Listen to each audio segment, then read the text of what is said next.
Hello YouTube. In this video, I'll be showing me doing comb coils on my son's hair. I'll also be answering some questions that y'all had on our last coils video. So if you're interested, just keep on watching.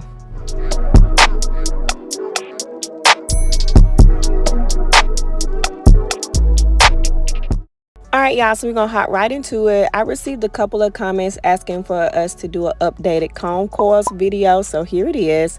But for this style, we're going to start off on freshly washed hair. I'm going to make sure his hair is fully damp so we can start the detangling process. I always do this with a wide tooth comb.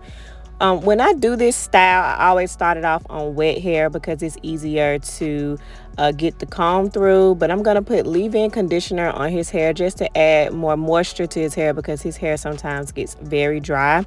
For the comb coils, I use the Tropical Roots setting foam and a tapered comb. I will be linking all these products below.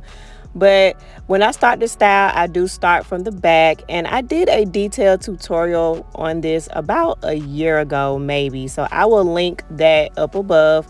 But for this style, I want to make sure that the section that you do is fully detangled, because when you do the comb coils, you want to make sure that the comb does not get tangled. But I put the setting foam all the way through the parts. And then once I have the setting foam applied, I rake the setting foam through with the comb as you saw in the clip. And then I take the small end of my tapered comb and twist the section of hair with the comb. And once I'm done, I just kind of reinforce it with my hands by twisting the piece again.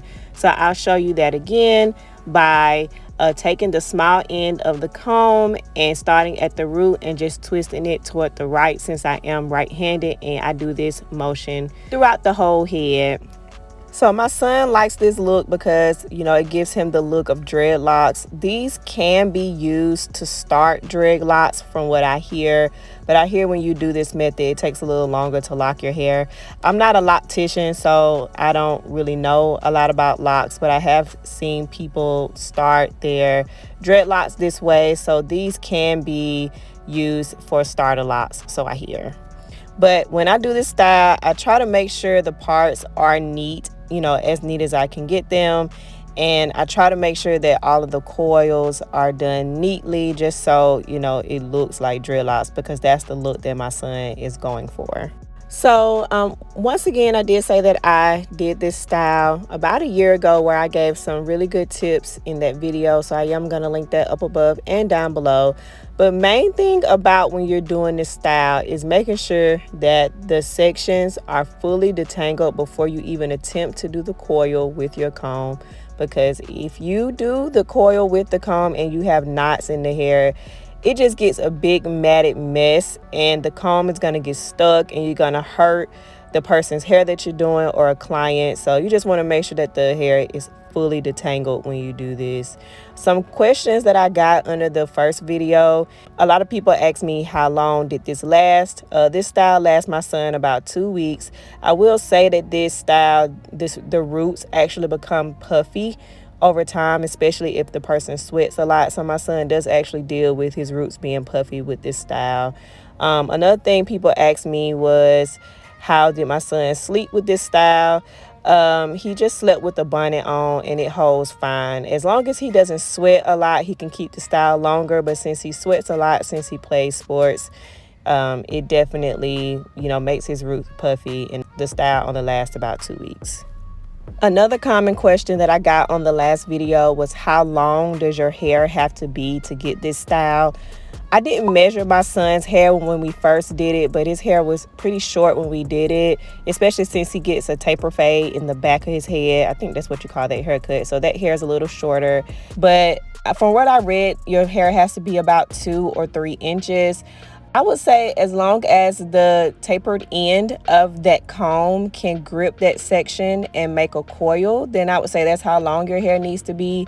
I didn't measure his hair, so I don't know if his hair was 2 or 3 inches, but I mean, that sounds about right for your hair to be about 2 or 3 inches to start the comb coils. But I'm not a loctician, so I would refer those questions to someone who, you know, is a professional at this, so you get the best results. Overall, my son told me that he likes the comb coils, but he likes the Y twist better. I'm going to link that up above. But he said he likes that style better because it resembles dreadlocks more than the comb coils do, in his opinion. And he also doesn't like that his hair looks shorter with the comb coils than it does with the Y twist, because he always likes for his length to show. But this is how his hair looks when it's halfway done.